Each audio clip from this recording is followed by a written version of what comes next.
J'ai toujours su que la famille de mon mari me considérait comme une intruse, une roturière qui avait osé s'infiltrer dans leur lignée de sang bleu. Mais ce jour-là, quand Elisabeth, la sœur aînée aux yeux froids comme l'acier trempé, m'a claqué la porte du yacht au nez en sifflant « Tu n'as rien à faire ici, petit arriviste », j'ai senti quelque chose se briser en moi, pas ma fierté, non, mais le dernier fil de patience qui me retenait. J'ai ri, un rire qui a résonné sur les quais comme un glas, parce que j'avais passé des années à tisser ma toile, et ce moment n'était que le début de leur chute. Et si je vous dis que ce yacht, ce symbole de leur arrogance, m'appartenait légalement depuis des mois, que j'avais manigancé en silence pour le leur arracher des griffes? Vous me traiteriez de monstre, n'est-ce pas? Mais attendez de savoir ce qu'il m'avait fait endurer. C'était l'été 2022, à Monaco, où l'air salin se mêle à l'odeur des fortunes mal acquises. J'avais épousé Alexandre 2 ans plus tôt, dans une cérémonie discrète à Nice, loin des paillettes familiales.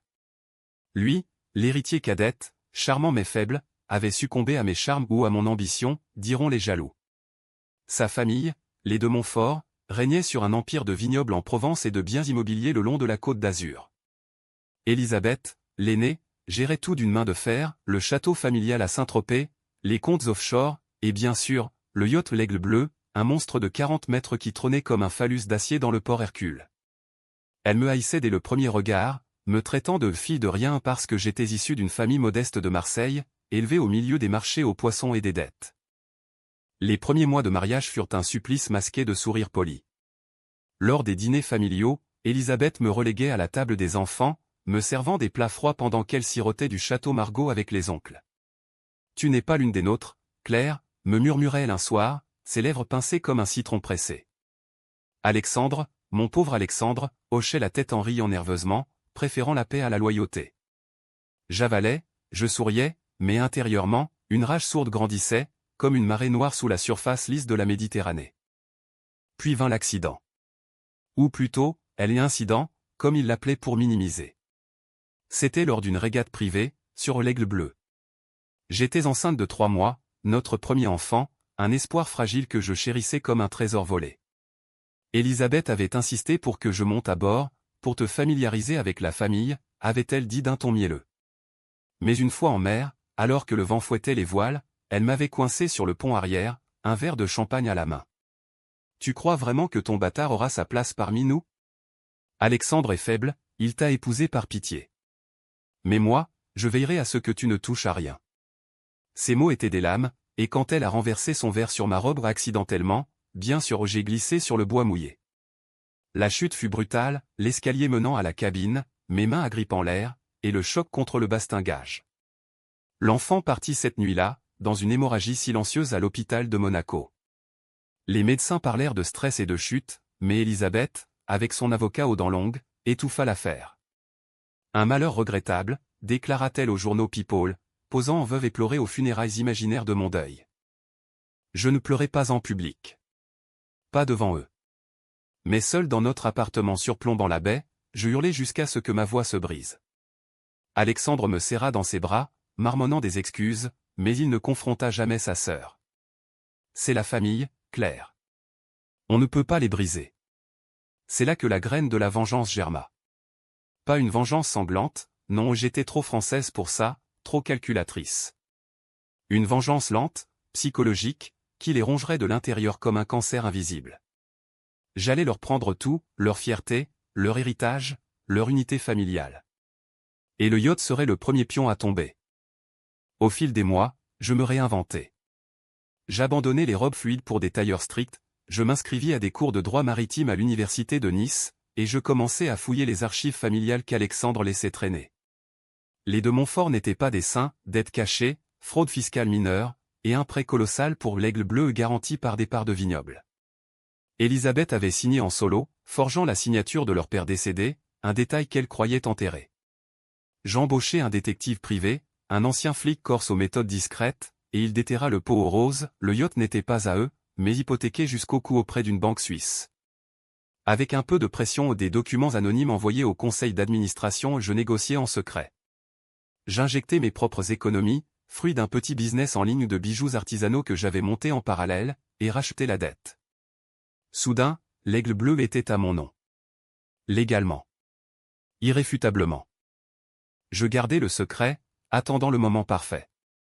Les invitations arrivèrent pour la grande croisière annuelle, une semaine autour de la Corse, avec invités triés sur le volet politiciens, héritiers, et bien sûr, la crème de la société monégasque. Élisabeth présidait, rayonnante dans sa robe de soie blanche, Alexandre à ses côtés comme un pantin. Moi, j'arrivais en dernier, dans une Mercedes noire louée, vêtue d'un ensemble pantalon Chanel que j'avais acheté d'occasion mais qui me donnait l'air d'une Amazone. Le quai grouillait de marins en uniforme, de photographes discrets, et de l'odeur entêtante de l'océan. « Claire ? Qu'est-ce que tu fais là » siffla Élisabeth en me voyant approcher de la passerelle. Ses yeux lançaient des éclairs, son maquillage impeccable ne masquant pas la crispation de sa mâchoire. « Cette croisière est réservée à la famille. Retourne à tes marchés de Marseille. » Je m'arrêtai net, feignant la surprise. « Oh, Élisabeth, chérie. Tu ne m'as pas invité ? Quel oubli fâcheux. » Les invités ou une douzaine de silhouettes en lin et lunettes de soleil se tournèrent vers nous, curieux. Alexandre rougit, balbutiant, « Laisse-la monter, Lisbeth. C'est ma femme, après tout. » Ta femme, ricana-t-elle. Elle n'a pas sa place sur l'Aigle bleu. Descends, Claire, ou j'appelle la sécurité. Elle fit un geste théâtral vers le capitaine, un homme bedonnant au galon doré. C'est là que je ris. Un rire clair, perçant, qui fit taire le bourdonnement des conversations.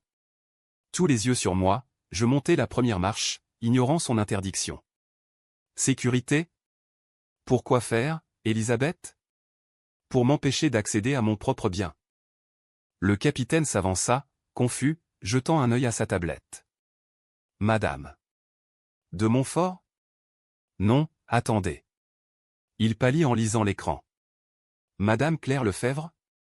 Propriétaire enregistré. Bienvenue à bord, madame. Tout l'équipage est à votre disposition.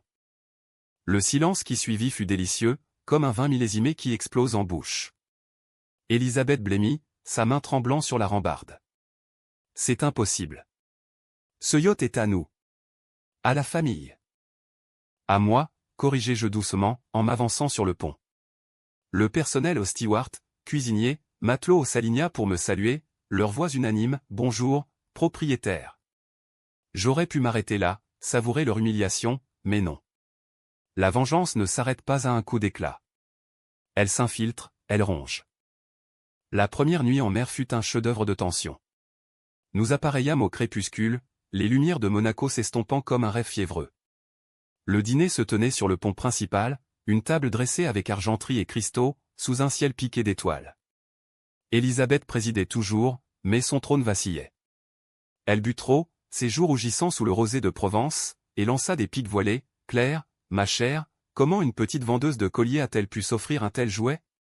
Un prêt de ton oncle pêcheur, peut-être ?» Les invités rirent poliment, mais je voyais leur regard calculateur. Alexandre, mal à l'aise, tripotait sa fourchette. Je souris, levant mon verre. Pas un prêt, Élisabeth. Un investissement. Vous voyez, j'ai découvert que l'Aigle bleu était grevé d'une dette que quelqu'un, anonyme, bien sûr avait omis de rembourser. La banque était ravie de me céder les titres contre une somme modeste. Modeste pour moi, en tout cas. Son visage se décomposa. Mensonge. Père aurait. Père est mort, coupai-je, ma voix un murmure de velours empoisonné. Et toi, tu as signé pour lui, n'est-ce pas ? Une petite forgerie, un détail administratif. Mais les Suisses adorent les détails. Je sortis mon téléphone, projetant sur un écran improvisé un scan du document incriminé anonyme, bien sûr, mais accablant. Un murmure parcourut la table. Un invité, un député varois, tout sauta, c'est grave, ça. Fraude. Élisabeth se leva d'un bond, renversant son verre. Le vin rouge se répandit comme du sang sur la nappe blanche. Espèce de vipère. Tu as manigancé ça pour nous détruire. Alexandre, dis-lui d'arrêter. Mon mari, les yeux baissés, murmura, Lisbeth, peut-être qu'on devrait en discuter en privé. En privé, hurla-t-elle. Cette traînée nous vole notre héritage sous nos yeux. Elle se rua vers moi, mes deux stewards, maintenant l'interceptèrent doucement. Madame, veuillez vous calmer. Ordre de la propriétaire. Je me levai à mon tour, dominant la scène comme une reine sur son vaisseau. Calme-toi, Elisabeth. Ce n'est que le début. Demain, nous accosterons à Calvi. Et là, j'ai une surprise pour toi. Pour toute la famille. Cette nuit-là, je ne dormis pas allongé dans la suite principale où autrefois l'heure j'écoutais les vagues claquer contre la coque, un rythme hypnotique qui berçait ma rage. Alexandre frappa à la porte à minuit, suppliant.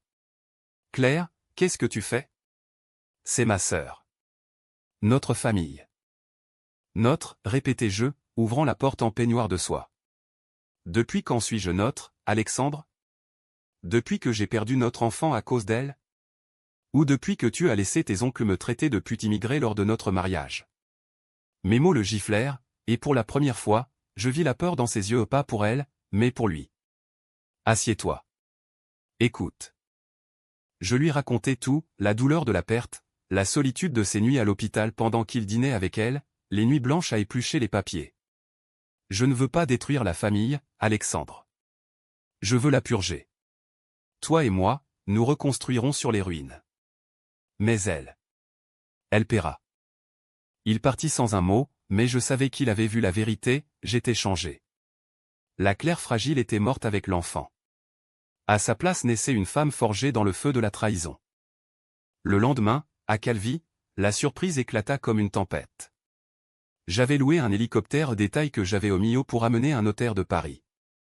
Sur le quai ensoleillé, bordé de pins parasols, il lut le testament révisé de leur père, que j'avais contesté avec des preuves irréfutables de manipulation. Les vignobles ? Divisés. Le château ? Hypothéqué pour dette familiale.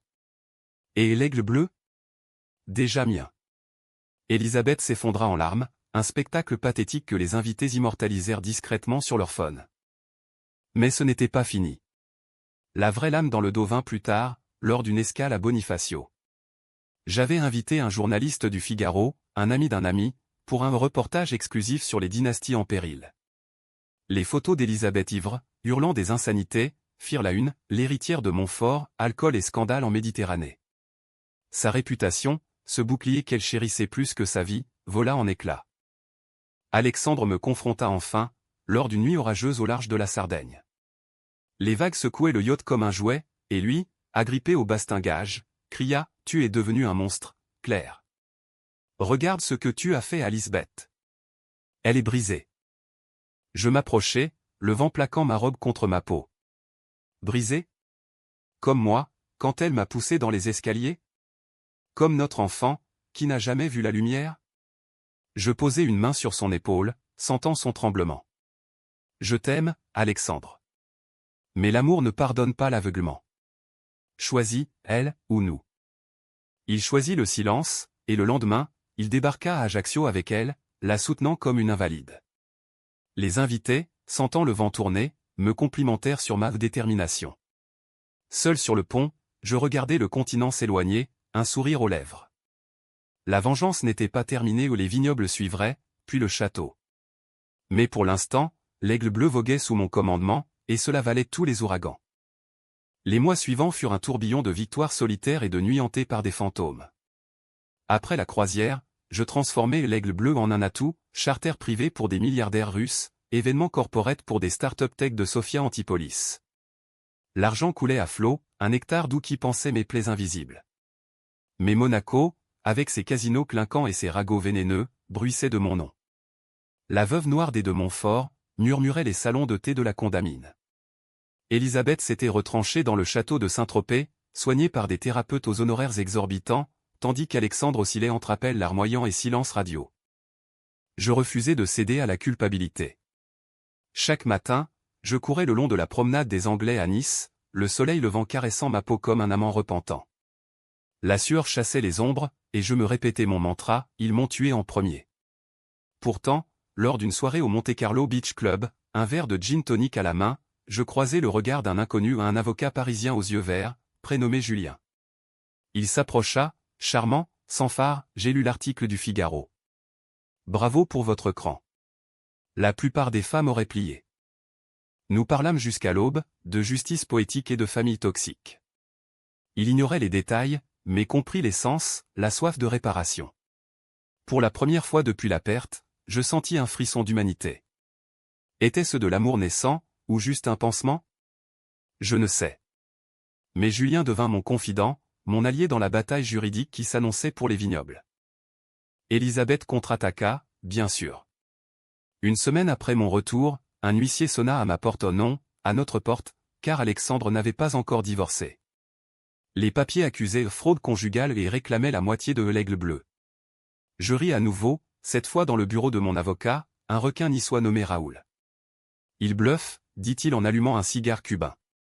Le prêt était à ton nom seul, et le testament du père est clair, les dettes familiales passent avant les caprices d'héritière. La confrontation eut lieu au tribunal de Draguignan, une salle aux lambris sombres imprégnés d'odeurs de cire et de vieux parchemins. Élisabeth arriva en tailleur noir, flanquée de son avocat star, un ancien ministre déchu. Alexandre, pâle comme un linceul, évitait mon regard. Le juge, une femme aux cheveux grisonnants et au ton sec, écouta les plaidoiries, d'un côté, l'héritage ancestral, de l'autre, ma manipulation calculée. Je témoignai en dernier, ma voix ferme malgré le nœud dans ma gorge. Votre honneur, je n'ai pas volé ce yacht. Je l'ai sauvé d'une faillite que Madame de Montfort avait provoquée par sa négligence. Et si j'ai agi en secret, c'est parce que la confiance familiale avait été brisée par une chute qui coûta la vie à mon enfant. Je marquai une pause, laissant le silence peser. Les jurés des Provençaux pragmatiques hochèrent la tête. Élisabeth bondit, mensonge. C'était un accident. Un accident que vous avez couvert, rétorquai-je, sortant la photo granuleuse d'un téléphone jetable, elle, riant avec le capitaine après ma chute, un toast à la main. Preuve anonyme, mais fatale. Le juge frappa du marteau, la propriété est confirmée à Madame Lefebvre. Affaire classée. Dehors, sous un ciel de plomb, Élisabeth me cracha, tu paieras pour ça, Claire. Je te détruirai. Ses yeux, rougis par les larmes, brillaient d'une haine pure. Alexandre, enfin, s'approcha, c'est fini, Lisbeth. Claire a raison. On a tous perdu quelque chose. Mais rien n'était fini.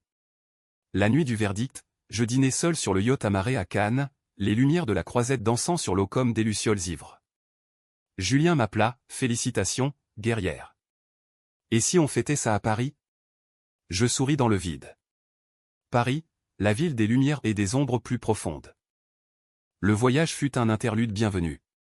Nous arpentâmes les quais de Seine, mangâmes des escargots chez l'ami Louis, et pour la première fois, je parlais de l'enfant. Il s'appelait Thomas, en pensée. Un garçon fort, comme son père l'était avant. Julien écouta, sa main sur la mienne, sans jugement. La vengeance te libère-t-elle, demanda-t-il. Pas encore, admis-je. Élisabeth tient encore les vignobles. C'est le cœur de leur empire. Le plan pour les vignobles germa lors d'une visite au domaine de Montfort, en Provence. J'y allais sous prétexte de réconciliation, Alexandre m'accompagnant comme un bouclier humain.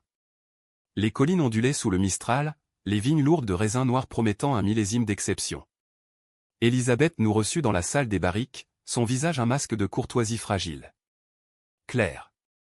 Tu oses revenir ici? Après avoir volé notre bateau? Volé? Je caressai une barrique, inhalant l'odeur boisée. J'ai payé vos dettes, Élisabeth.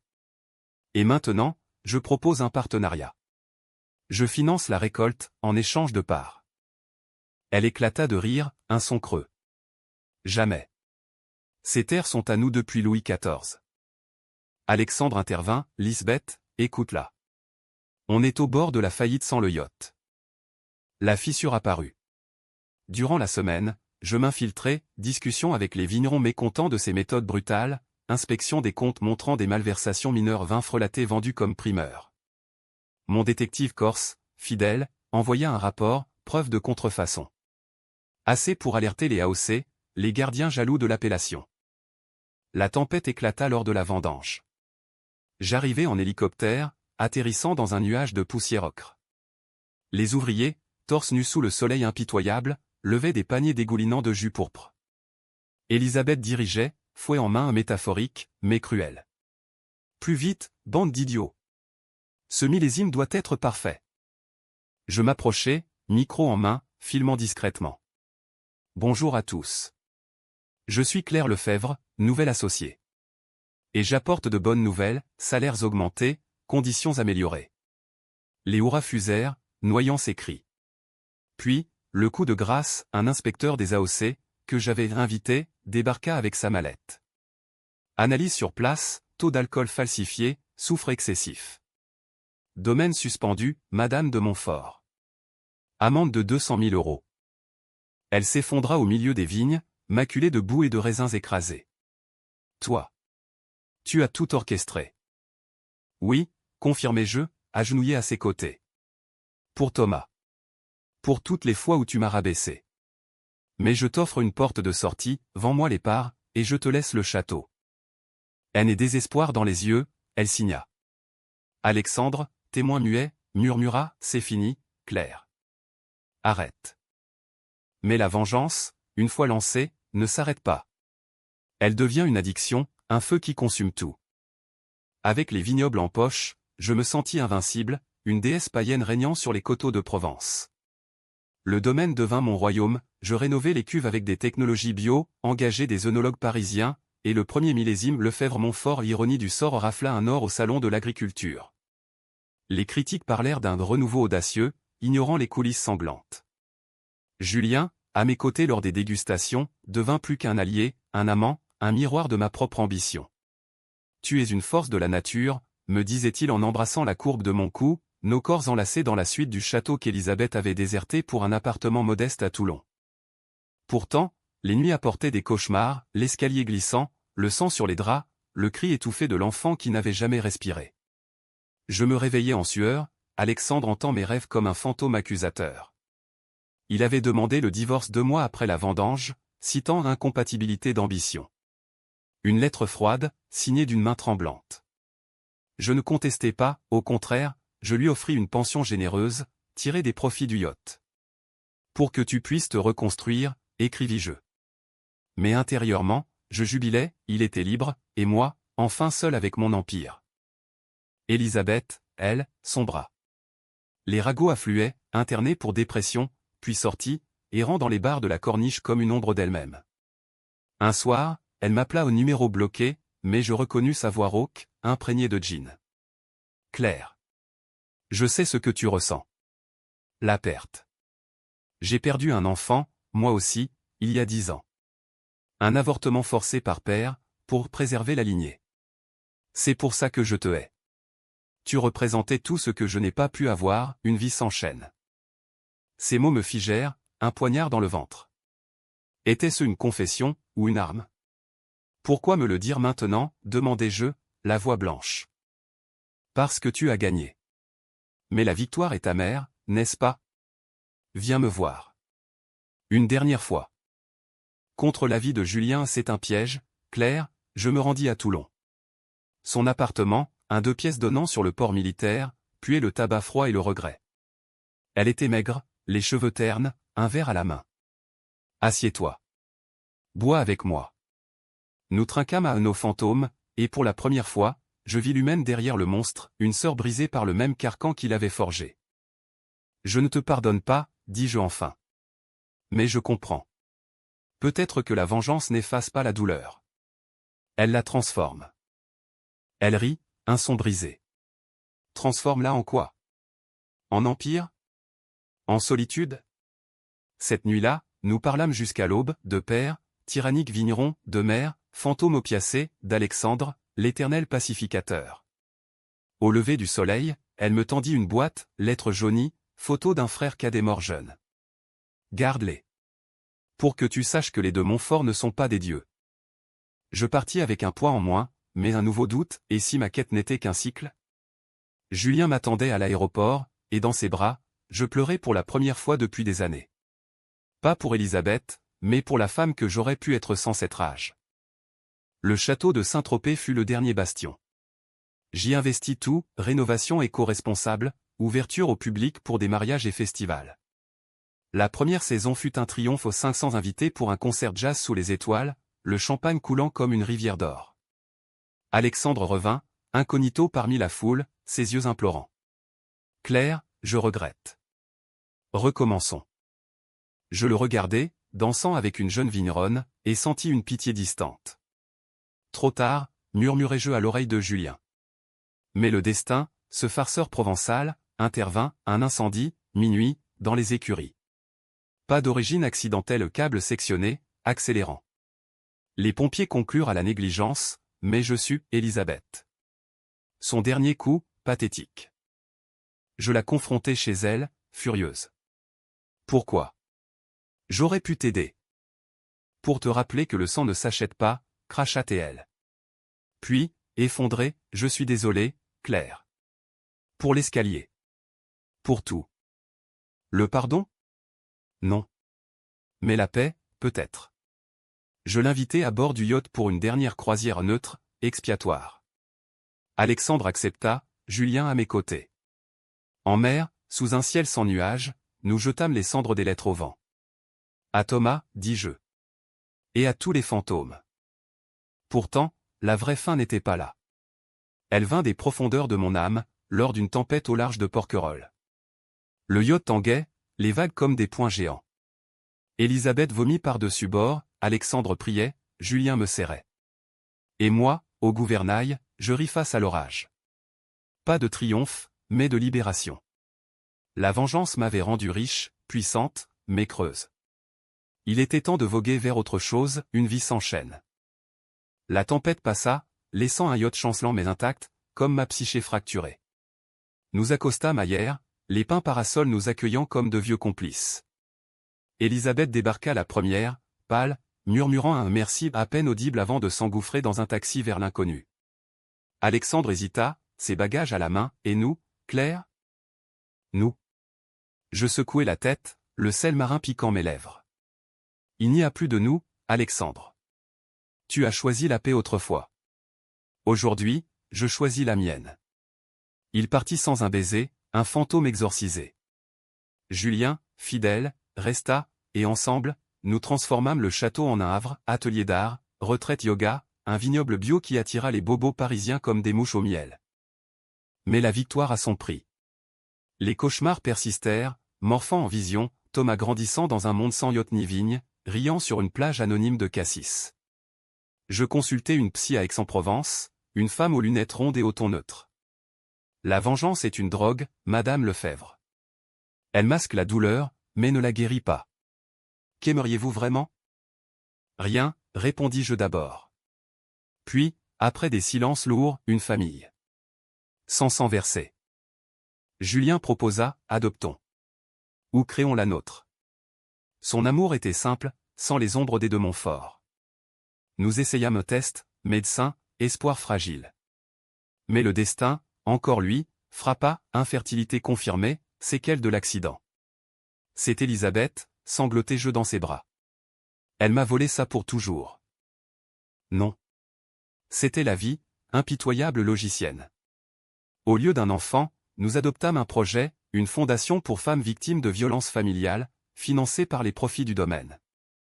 Inaugurée lors d'un gala à Cannes, sous les flashs des paparazzis repentants, elle devint mon nouveau combat. Elisabeth y assista, incognito, applaudissant depuis les ombres. Nos regards se croisèrent, pas d'excuses, mais un hochement de tête. Trêve. Pourtant, les échos du passé résonnaient. Un jour, un journaliste déterra l'affaire de l'escalier, titrant le drame oublié des de Montfort. Les rumeurs enflèrent, meurtre, avortement forcé. Alexandre, maintenant consultant en vain à Bordeaux, me contacta, protège-nous, Claire. Pour l'honneur. L'honneur? Je raccrochai, riant amèrement. Mais Julien insista, affronte-le. Ou ça te rongera. La conférence de presse eut lieu sur le yacht, amarré symboliquement à Monaco. J'y racontai tout, la chute, la perte, la vengeance. Je ne suis pas une héroïne, ni une vilain. Juste une femme qui a survécu. Les micros tendus, les larmes contenues, le public, ce jury imprévisible, acclama. Elisabeth envoya une lettre, tu as raison. J'étais le monstre. Pardonne-moi, si tu peux. Je brûlai la lettre sur le pont, les flammes dansant comme des esprits apaisés. Le pardon? Pas encore. Mais la closure, oui. L'été suivant marqua un tournant, le domaine lança son premier rosé étiqueté Renaissance, un nectar pâle et fruité qui conquit les tables du monde. Julien et moi, unis par un pax discret à la mairie de Nice, recevions des invités triés, artistes, activistes, âmes sans pédigré. Le château bruissait de rire, chassant les ombres des barricantés. Pourtant, une lettre arriva d'Alexandre, postée de nulle part. Je suis enceinte. D'une autre. Mais je pense à toi, à ce que nous aurions pu avoir. Sois heureuse. La jalousie? Un pincement fugace, vite balayé par un appel d'Elisabeth, aide-moi, Claire. Je suis clean, je cherche du travail. Ironie, je l'embauchais comme consultante pour la fondation, sa connaissance des failles familiales un atout inattendu. Travailler côte à côte fut un purgatoire, pique voilé lors des réunions, silence lourd autour du café. Mais lentement, une alliance fragile naquit. Tu m'as sauvé en me brisant, admis-elle un soir, lors d'une promenade dans les vignes. Et toi, tu m'as forcé à me trouver, répliquai-je. Paix armée. Le climax vint lors d'une régate commémorative sur l'Aigle bleu. Invitée, la fine fleur de la côte, dont Alexandre avec sa nouvelle épouse, enceinte et radieuse. Tension palpable sur le pont, verre tintant nerveusement. Elisabeth, à la barre pour la première fois sous mon commandement, guida le yacht avec une précision vengeresse. Pour Thomas, murmura-t-elle en croisant mon regard. La course fut âpre, vent contraire, vague traîtresse. Nous gagnâmes, non par chance, mais par équipe Elisabeth, Julien, moi, un trio improbable. Au champagne victorieux, Alexandre s'approcha, tu as gagné plus que des trophées, Claire. Oui, dis-je, toast en main. J'ai gagné moi-même. La nuit tomba, étoile mirroring la mer. Pour la première fois, je dormis sans rêve, le yacht berçant mon âme apaisée. Années plus tard, le domaine est un empire éthique, vigne certifiée, fondation aidant des centaines de femmes. Elisabeth gère les événements, une anti-acariâtre mais loyale. Julien et moi, sans enfants mais riches d'amis, voyageons sur l'Aigle bleu, non pour conquérir, mais pour contempler. Alexandre? Un oncle distant, son fils prénommé Thomas où nous visitons pour les vendanges. La vengeance? Un chapitre clos, une cicatrice fière. J'ai appris que la vraie force n'est pas dans la destruction, mais dans la reconstruction. Et si on me demande aujourd'hui, sur ce pont ensoleillé, regrettez-vous?